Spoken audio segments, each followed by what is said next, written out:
Як за рахунок грантових коштів реалізувати важливі проєкти в територіальних громадах? Про це та про інші важливі аспекти реформи децентралізації йшлося на дводенному тренінгу «Школа сталого розвитку громад» у Конотопі на Сумщині. Про які саме проєкти говорили, розкаже наша Ольга Тарасенко. Школа сталого розвитку громад – це дводенний практичний інтенсив про те, як залучити грантові кошти у громади, пояснює менторка курсу Лариса Романова. Просвітницький захід реалізується за підтримки Фонду сприяння демократії Посольства США в Україні. Громады небольших городов и сел остались на сегодняшний день наедине с отсутствием знаний и отсутствием денежных средств. Научить жителей громад, активистов привлекать эти деньги – наша задача. Сегодняшний наш проект рассказывает жителям громад о том, как работать с грантовыми заявками и каким образом, какие проекты они могут профинансировать за счет грантового финансирования. Учасниками тренінгу стали не лише конотопці, а й активісти та представники органів місцевого самоврядування з кількох сусідніх територіальних громад. Дуже прекрасно подається матеріал. Ми всі дуже задоволені, тому що ми працюємо групами, більше знайомимося одні з одним і, звичайно, дивимося ідеї, які люди використовують. Більшість учасників тренінгу прийшли з ідеями для майбутніх проєктів. Розглядаємо систему туманоутворення.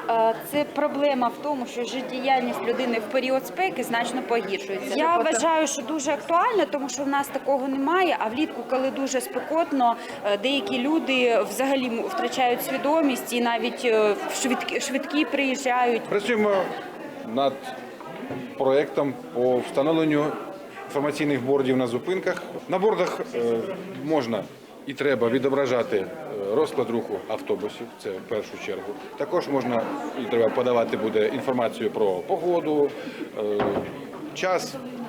Так, подається інформація міста, тобто ось людина пройшла, подивилася, ось там щось в нашому місті трапилося. У нас є простір музею авіації, який має велику територію.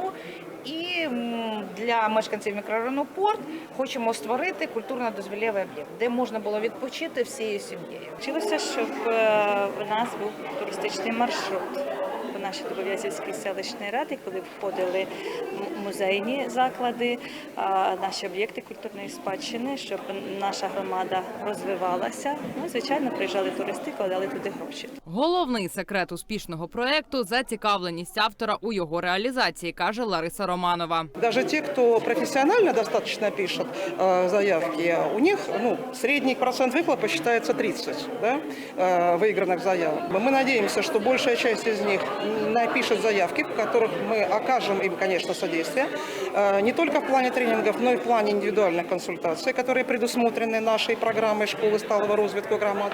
И в том числе мы надеемся, что будет конкретный результат, что они выиграют. У майбутньому організатори планують провести навчання-тренінг на тему залучення інвестицій в громади. Ольга Тарасенко, Сергій Кривошенюк. Новини «Правда тут».